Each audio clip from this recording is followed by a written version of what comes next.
everyone, and I am hoping that we have got some people live on LinkedIn with us and on Facebook, and I have to say thank you so much if you are watching this, but thank you also to anybody that's giving us their attention, who's walking their dog, driving their car, doing whatever you do, listening back to podcasts, or perhaps you're watching us on our YouTube playlist.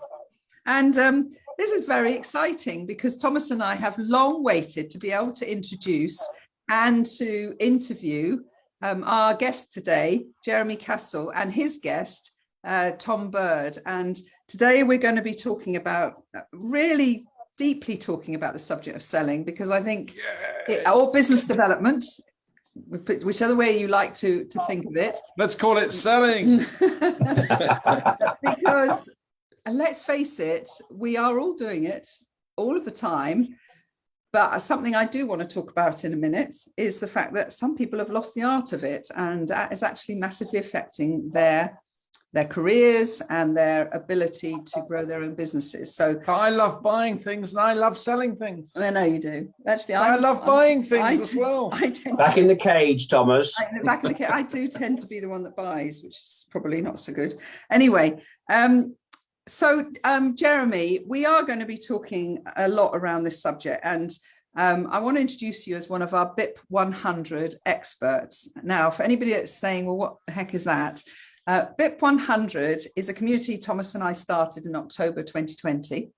And it was a decision we made, having, some of you will know, we did build a community of 650,000 business owners back between 1998 and 2012. We decided to build community again, and we decided to just build it with 100 incredibly skilled, talented, and also people who had a commonality of kindness and values. And it's been hard to find them, I have to say, and it is hard, but it is a phenomenal community. We now have 76 members of this community, and Jeremy is one of them. And today, on a Wednesday at 1:30, we go live with this broadcast, and then some of you may be listening it through some podcasts or later on. We do this because we both have wide networks, and I think one of the biggest challenges in business is not just getting clients, it's finding phenomenal suppliers for your business. Exactly. And we want to help bring really phenomenal people to you that Thomas has screened, and you won't believe what he does. How many people have you spoken to get our 75? 1,600. 1,600 people. 1,600 Zooms in 16 months. Yeah. So you can imagine, as you're listening to this, that if you are going to stay and give us your attention, that you are going to be given the chance to listen to some extraordinary talent. And hopefully this will have a major impact in you going into 2022, or you may already be in 2022 when you're listening to it. So that's enough about us. What I really want to dedicate the rest of this to is you, the audience, the listeners, and how we can help you to understand this subject of business development or selling. And this is what we're going to really deeply explore.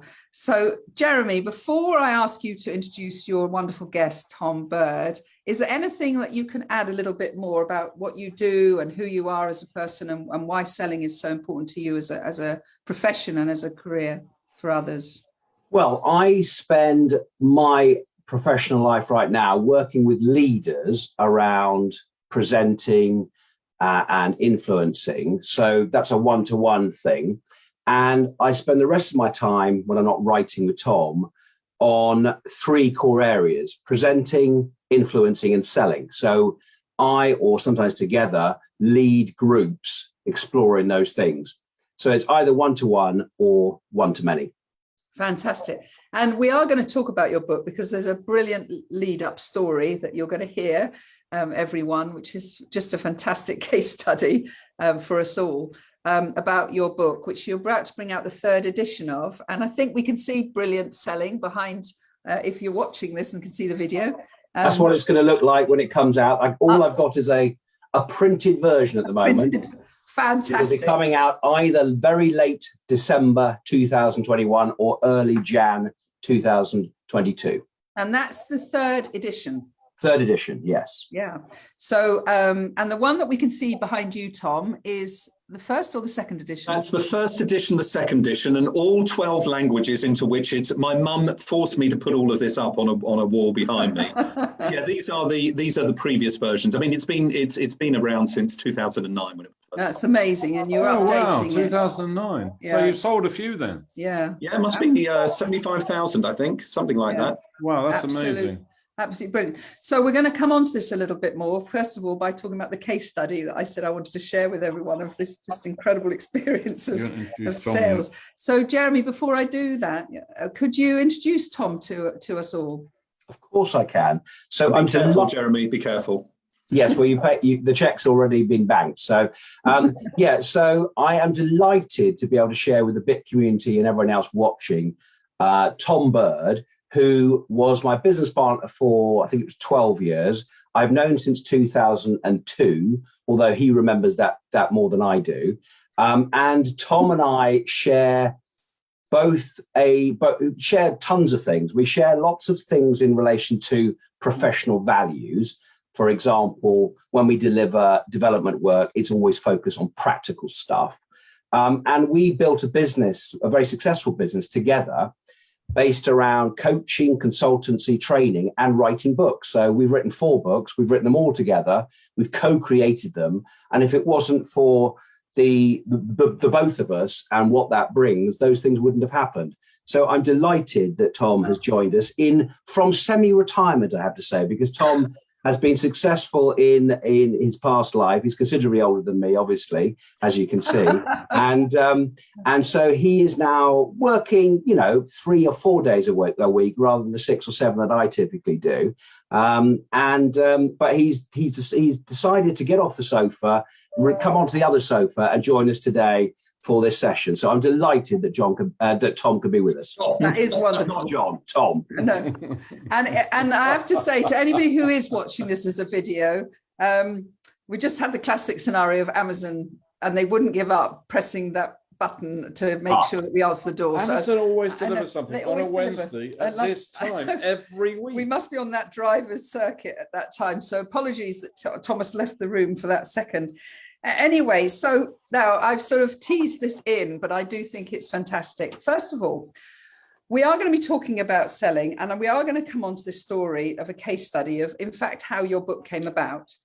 But the first thing I wanted to talk to, because some people might be politely giving us their attention, they might be curious about it.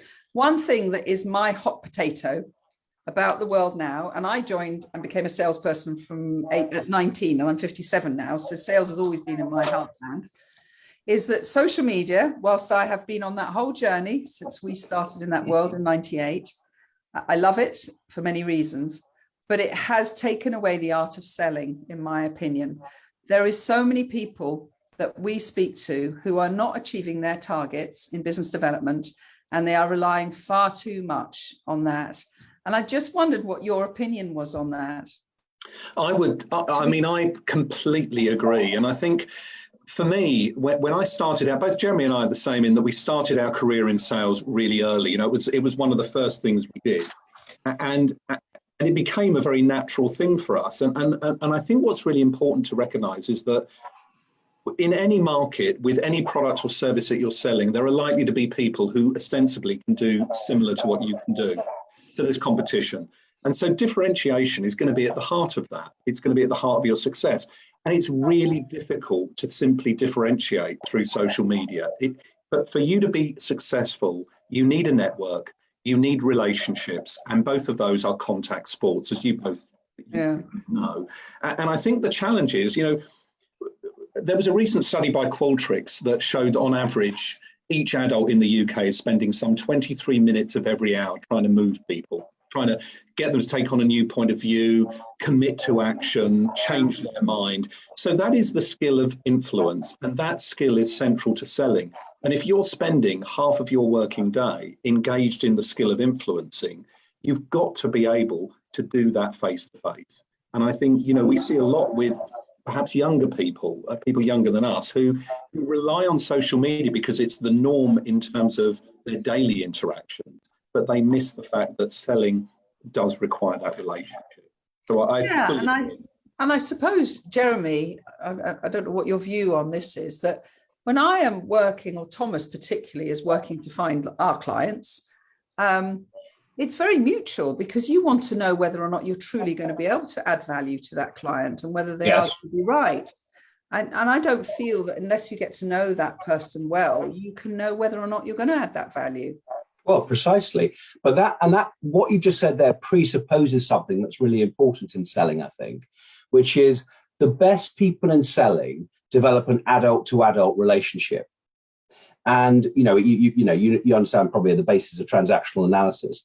And the problem that you've got with a lot of people who are in sales is that they have a child-parent relationship with the people who they're trying to sell to. And so, I remember when Thomas contacted, we first started talking and everything, and it was very much an adult to adult relationship. So he didn't do anything in terms of desperately trying to get me to commit or to overcome my objections, all that sort of stuff, because that's playing a different role to the adult to adult. We had a decent conversation. He allowed me some time to think about it. I came to the view that BIP100 was for me, and I signed up. So it's, for me, it starts with that proposition, which is you've got to develop an adult to adult relationship. And the only way you can, and then so the behavior behind that is that you get really curious about the other person, if it's one person, and you want to ask questions, you want to build rapport. You are genuinely interested in the answers that the other person gives. And of course, if you do that, then you naturally and unconsciously build trust, which is the bedrock of any decent relationship, especially if you're trying to sell someone and get someone to say yes to a product or a service. So yeah, that's my take on it. And just to add to that, I think the important thing about this adult relationship is that if you create a sort of child to parent relationship, when it comes to the point where you need to ask for the work, or you need to make the sale, you need to close the deal, you come across to that other person as needy, because you've set them on a pedestal. Whereas if you focus on this adult to adult relationship, and if you believe the fact that 93% of the meaning of a communication is other than just the words, it's down to your body language, it's down to your voice tone, so it presupposes a face-to-face interaction, or at least a Zoom interaction, then when you get to that same point in an adult relationship, you can come across as hungry. And people want to buy from people who they see to be as hungry. They don't want to buy from people who come across as needy. So that desperate dynamic is a fairly critical success factor that a lot of salespeople miss out. And of course, the more you rely on social media, the less able you are to build adult. Well, it just puts such a big space between us and the person, doesn't it? What were you going to say, Thomas? Well, two things, Tom. One was the thing about being hungry. Are you saying it's good to put across the hunger of your desire to work with? Most definitely. So we do a lot of work with law firms and professional practices, and we research people who buy those services. And one of the criticisms they consistently make of their professional advisors is that the advisor doesn't seem hungry enough or motivated enough or enthusiastic enough. It's almost like it feels a bit un-British to say, look, we could do a really good job here. What do we need to do to secure the business? And I love it when somebody wants my business. I absolutely love to know that my business is going to be valued and that they want it. Exactly. Yeah, that's really. Sorry, Jez. Yes, I was going to say, there's nothing wrong with being passionate, and it's quite difficult to be passionate via social media, for example, using your initial point. It's much more difficult to do that, isn't it? Because you're often sharing knowledge or insights or adding to your credibility, let's say, but you're not sharing your passion and your enthusiasm for the work. So, Jez, do you think people are hiding behind social media to avoid selling?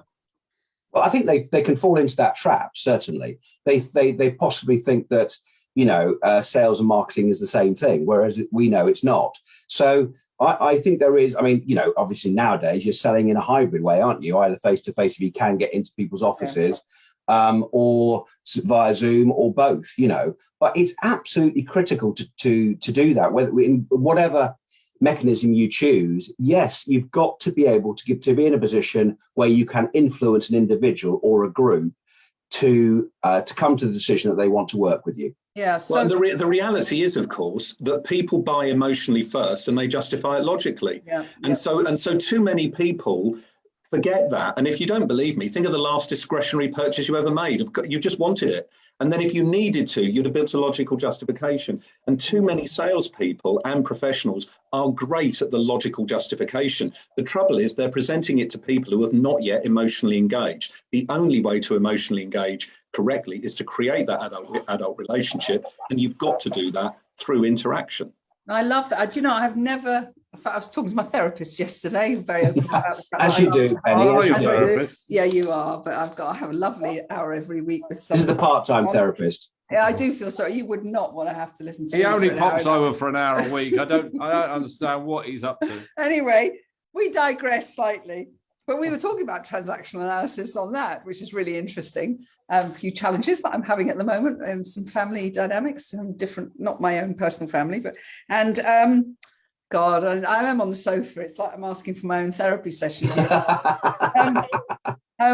actually, I've never heard transactional analysis connected to selling, and I absolutely love it. And I'm 57 and I've learned that for the first time. And that is what you guys are all about, because you make so much sense of this subject.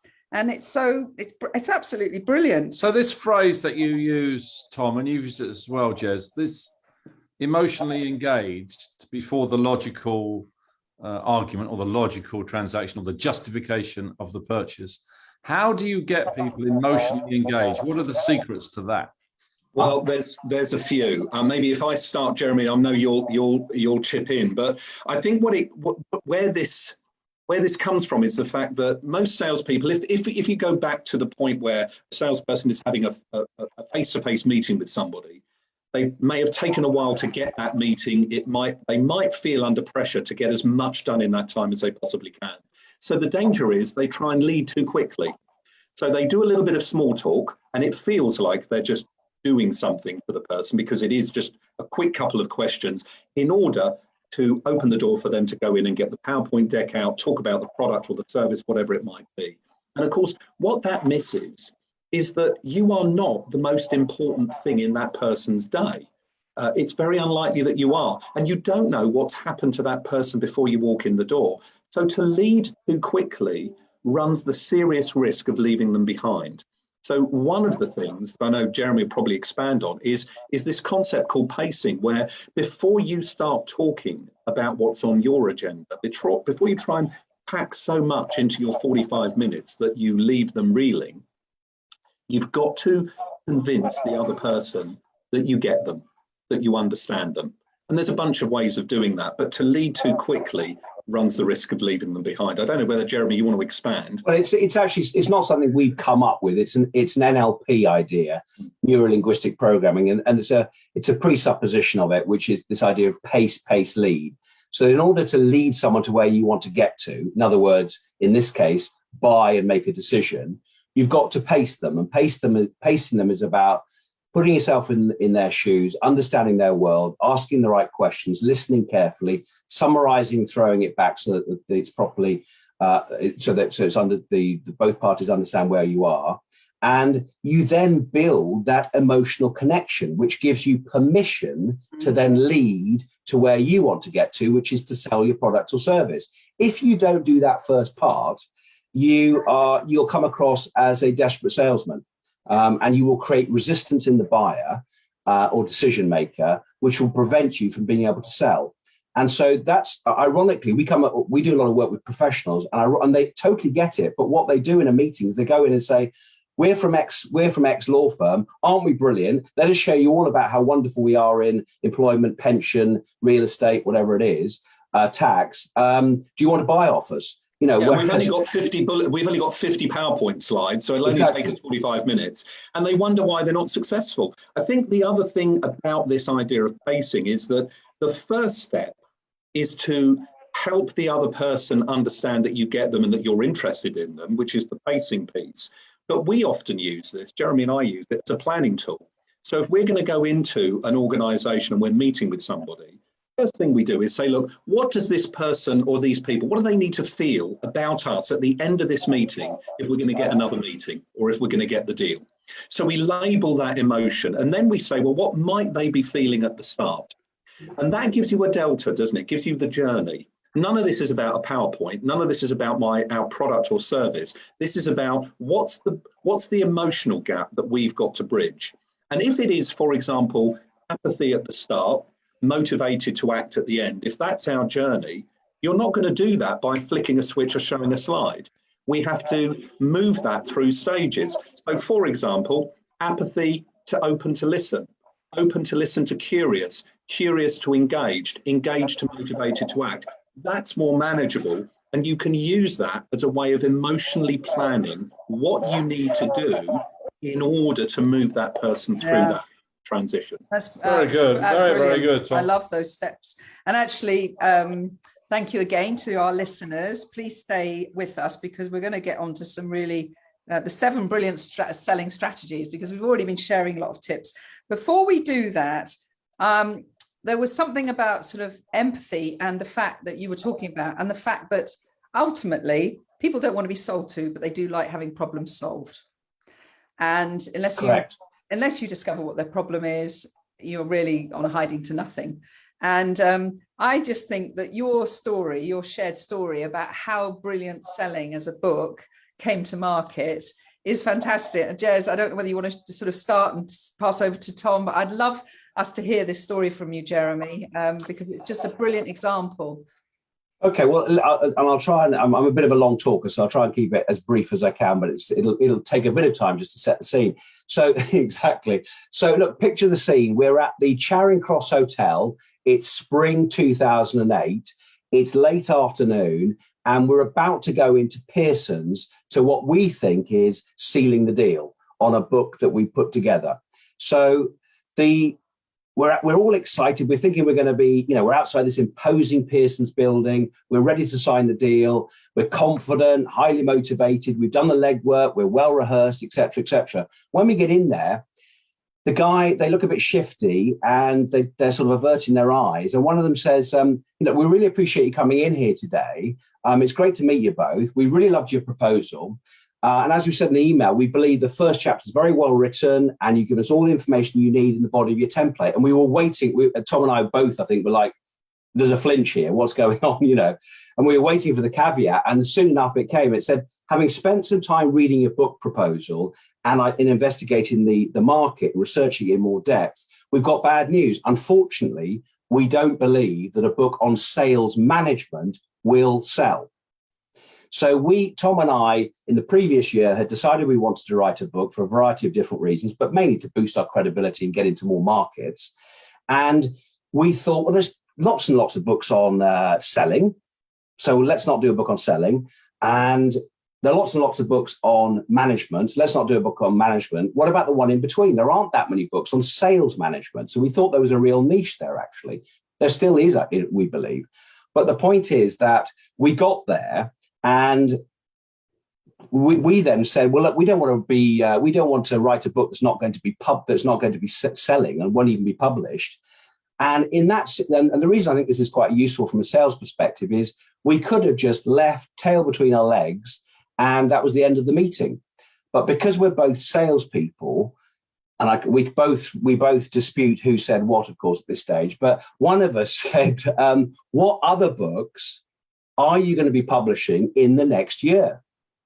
And the commissioning editor said, well, we've got a range of books we're coming because this is a brilliant series. We want to try and get up to 45 books in the series. We're on about 20. One of the books we're going to be commissioning is Brilliant Selling.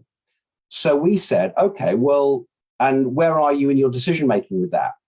So they said, well, it's got to be wrapped up within the next 48 hours. We've got 6 proposals in from various different people, and we're going to make a decision on Friday.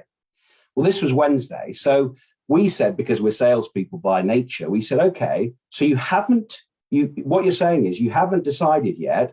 You're still looking at proposals. On the basis we've come in here and you like our writing and you like what we've done so far, would you be open to receiving a proposal from us? They looked at each other. Yeah, why not? but you need to get it in within 48 hours. So we booked ourselves back into the Charing Cross Hotel. We cancelled everything that we had for the next 2 days. We wrote the first chapter. We wrote a précis and overview of the book. We got it in within the time slot, and the following week we got the deal. That's amazing. I just absolutely love it. So, Tom, when you unpick that, what are the big tips that we can all take from that? Well, there's a couple, I think. I think, first of all, expertise in your subject area, it's often not, for a lot of people, it's not a differentiator. It's just a seat at the table. Lots of people could put across the expertise they've got. So a level of knowledge is a given, but it's not always a differentiator. The second thing is you've got to spend time on the important non-urgent task of planning. And what that allows you to do is to do what Jeremy and I did when we were in that meeting, which was you can adapt, you can respond. But if you don't do the planning, you don't respond, you just react. And a reaction is something that happens without thought. And it often doesn't take advantage of opportunity. The fact that you spend time planning, and I remember us sitting in the hotel thinking about, this pacing idea and so on, it means that when the opportunity presents itself, you're ready to grasp it. And that's how so many sales happen. They happen because you poll in advance, and Jeremy and I had done that. We had asked in advance, who's going to be present? What are their needs? What are they looking for?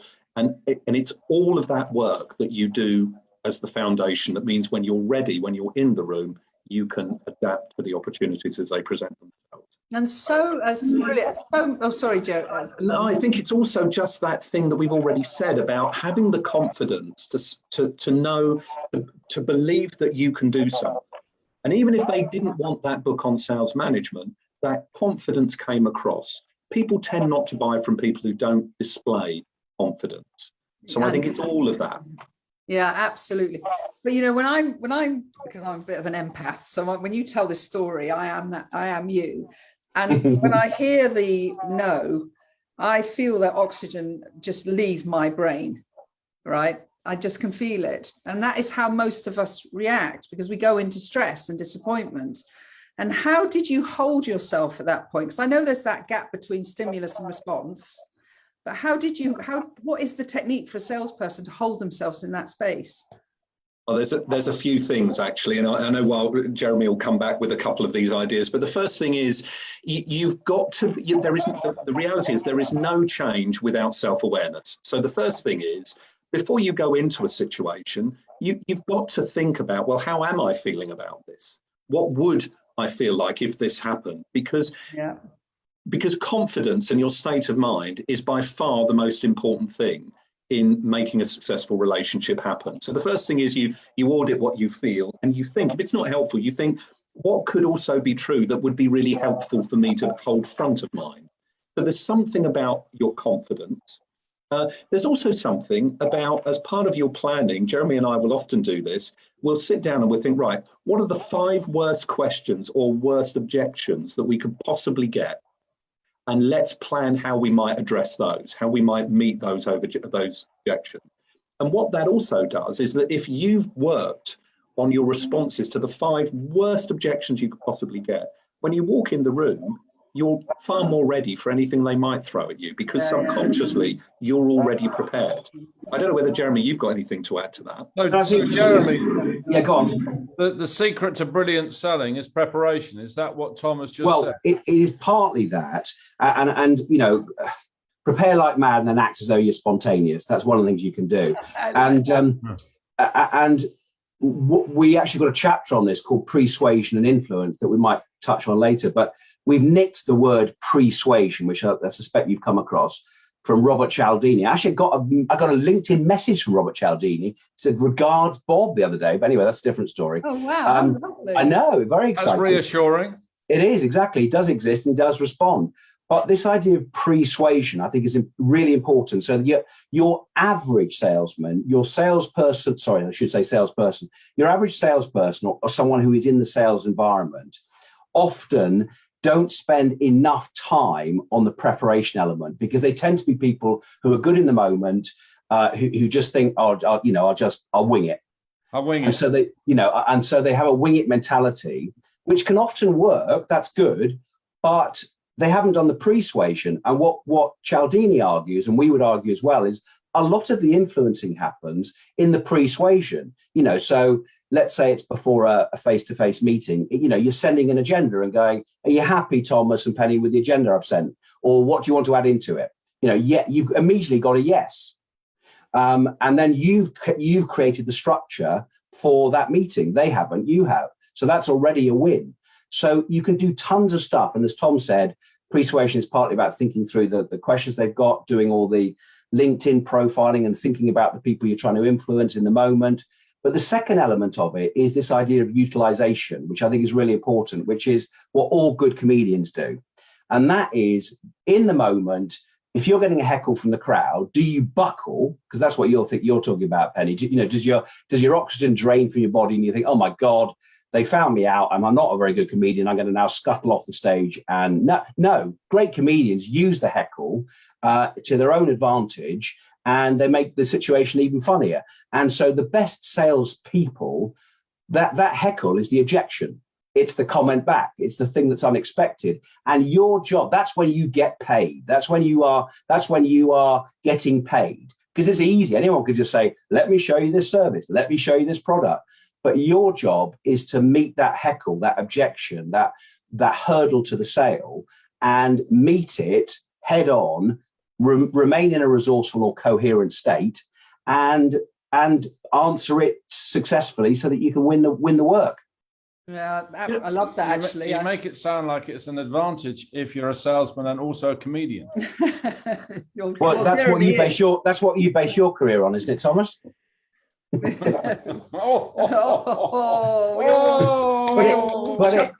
it helps.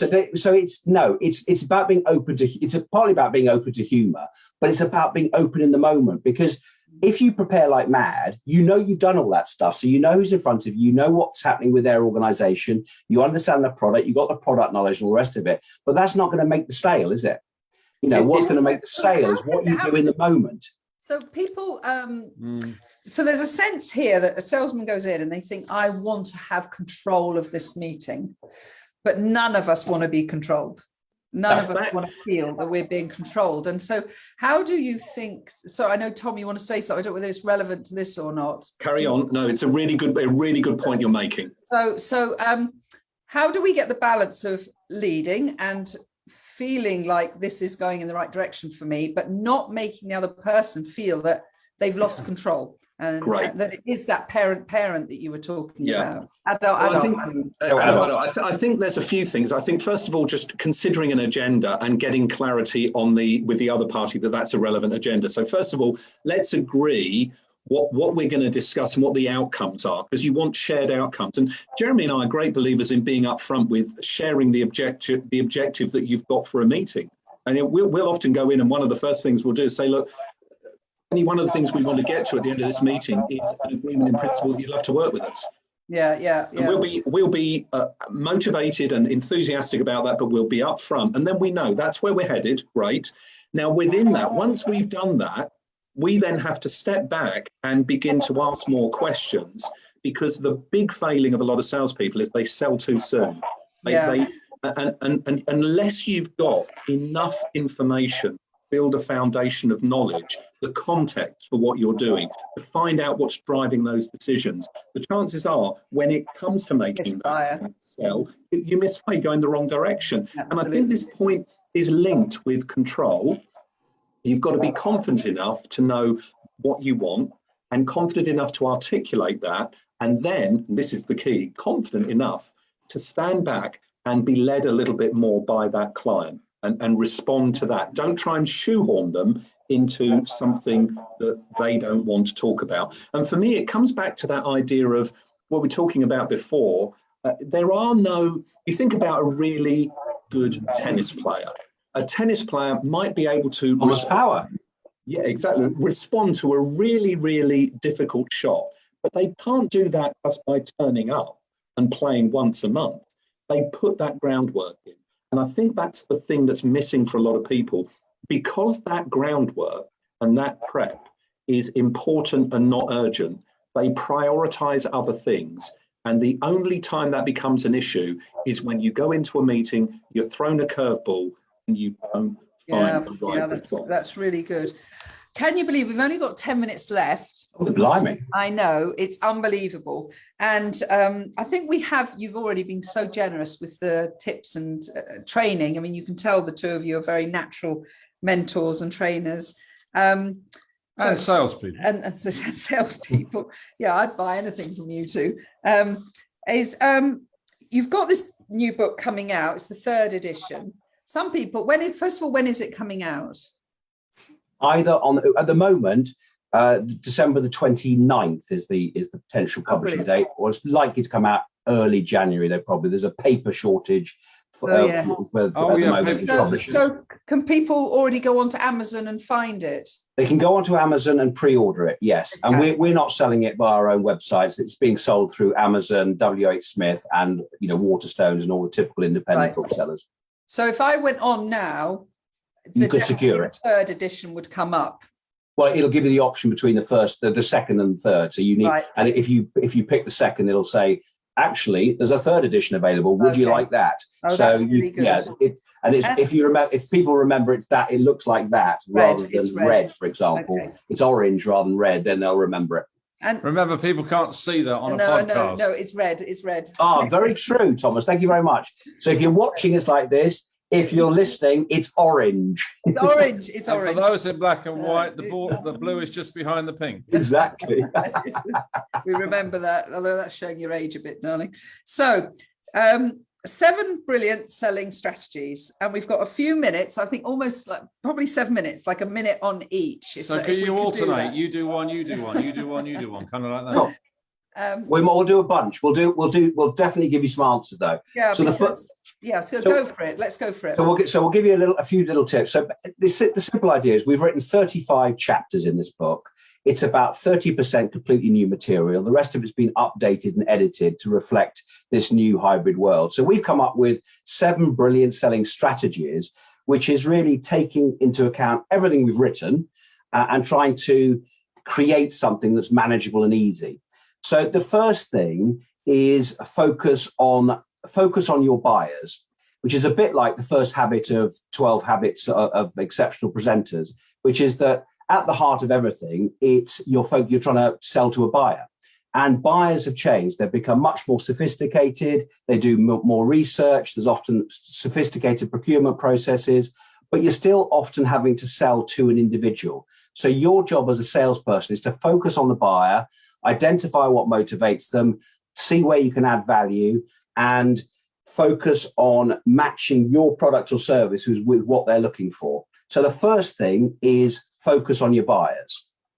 The second thing is going to be leverage your sales process. And this is something that is seen by most salespeople as an inhibitor. They don't like process. They don't like following the stages. But this is built on the fact that all exceptional salespeople not only understand and follow a sales process, but they recognize that you can only manage what you measure. You can only measure what you monitor.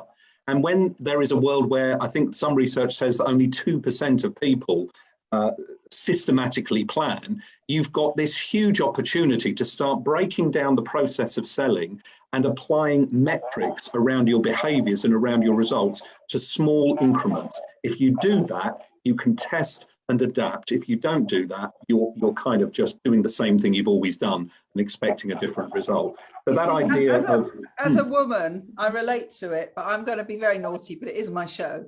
But it is like, it's the foreplay, isn't it? It is. It's the. I've made Jess cough there. I was going to say, yes, that's important to have a bit of a warm up. Of course, somebody tries to sell to you. That's kind of thrown me, but I think you're right. And some of us like to feel we're really good at the warming up. Yeah, exactly. And actually, there is some enjoyment to be had by both parties in the warming up. Absolutely. So that leverage the sales process is the second. If I cover the third and then hand back to Jez, the third is around this idea of needing to persuade and influence. Now, out of brilliant selling, we did a lot of research. We came up with a model of effective influence called the C-cubed model that I won't go into here. But the persuade piece is really important. And at the heart of it is the reality that what you say to somebody first conditions how they respond to what you say to them next. The conventional wisdom with selling is it was all about the message and the close. It's not. It's now about how can you create an emotion in somebody before you ask for the business that makes them more likely to say yes to that. Yeah, I love it. Lots of research about that. So, Yeah. so the third strategy is that one about pre-suade and influence. So the fourth strategy, which is linked to the fifth strategy, is build a personal brand. So recently, I had to deliver three webinars to professional service firms on personal branding. And what I was focusing on was they had a complete new strategy, which was why, and I'm not going to tell you the law firm, obviously, but why, and then the law firm. So what I was suggesting to them is that's great because at a strategic level, everyone sort of can buy into that. The problem is it wasn't filtering down. So what I suggested to them was you've got to filter it down as to why, and then why this practice area, why this team, and then finally, why me as an individual partner. So you've got to be able to articulate the why all the way down. So that comes down to the personal brand. And so personal brand is very important. And you can do a simple exercise around that. I mean, I did it on the webinar where you just think about your typical competitor in the same space and just think, what's your USP compared to that competitor? What's your unique selling proposition? Yep. That's the first thing. What are you better than? So that's the second bit. And then what are you the same as? And what are you worse than? So the USP and the better than, those are the things you sell. And then the same as and worse than are going to be the objections. Right. So you've got to build your personal brand. That's really important. And that comes out from obviously your online presence, but also what you're doing. Like, for example, writing books, that's part of your personal brand as well, and all the other things that one typically does. So is that number 5? Is that number 5? So that's number 4. Number 5 is what I'm sort of coming into, which is architect and develop your online presence. So that's the bit that we've been, if you like, dissing in our conversation today, but it's still part of the 7 brilliant selling strategies, I think. So nowadays, unless you're a complete dinosaur, you're going to have some sort of online presence. Now, typically professionally, it's likely to be LinkedIn. It might be Facebook, it might be Insta and Twitter and TikTok and so forth, but it's pretty much impossible to ignore social selling now. So it's part of the way we interact, it's only part of it, but I think you've got to do it well. 1 in 3 in a recent survey said that social selling increased the number of leads. I got my best client last year through a LinkedIn post and then developing a relationship with that individual. So you can't ignore it. So that is 5. Number 6. Then 6 is it, and then I'll throw back to Tom. 6 is improve emotional intelligence. So obviously improving emotional intelligence. So the presupposition behind that is everyone has got emotional intelligence, but that element of it is, just thinking about, emotional intelligence is recognizing, understanding and managing your own emotions. And then, of course, recognizing, understanding and influencing the emotions of others, which we've talked a little bit about. And that's really critical because it's this idea of emotional decision, emotional connection, and then justifying it logically. So the 6th one is about developing your emotional connection, understanding what's happening for you, but also what's happening for the other party that you're trying to influence. And then we've got one final one, which is 1 minute left. I can do it in 30 seconds. So that one's about a growth mindset, and that's based partly on the work of Carol Dweck in her book. But in particular, what we notice from our research is that outstanding salespeople have a very different way of dealing with challenges, obstacles, and criticism. And they learn from it. And there are some very particular strategies that we can teach that give you the ability to change a mindset from being something that limits you to something that you really do grow from. And although that sounds like we're all going to have a hug, there are some very tangible strategies that you can employ to become more effective with your mindset. So that's the 7 amazing. In a nutshell. That's 45 minutes. Yeah, that's absolutely tremendous to get those 7 brilliant selling strategies. Now, I'm just going to finish the last minute, making sure that our audience can find the 2 of you. And I want to remind you all to go onto Amazon and look up Brilliant Selling, which is going to be out the end of December. I think it sounds like a great gift as well to people. And I know, and we didn't touch on it today, but I think we should do another show some point once the book is launched around young people. And I know, Jez, when we were talking, you were saying they're very fearful of the telephone and things. And so I think great gift for us all to learn how to sell better. So Brilliant Selling out at the end of the month. You can pre-order it now. So please go and look for that. And finally, please look up our guests on LinkedIn. Jeremy Cassell. Jeremy, you'll know how to spell that. Cassell is with a double S and a double L. And Tom Bird. I don't need to spell that, I don't think. And two quite remarkable guys. I've loved it. I've learned so much. Very good session. You know, it Very really good session. it's honed me a bit. It reminds me what's very important. And thank you so much. You got any last words? Well, it's about adult and foreplay, really, isn't it? That's mainly what it's got to. Yes, you needed to get that in. Thanks very much for having us. Oh, that was wonderful. It was great fun. Thanks for having us indeed. Thank you so and much. we'll be delighted to come on Absolutely today. brilliant. Cheers, Tom. Thank you very much. Take care. Cheers. Bye-bye. Cheers, guys. All the best.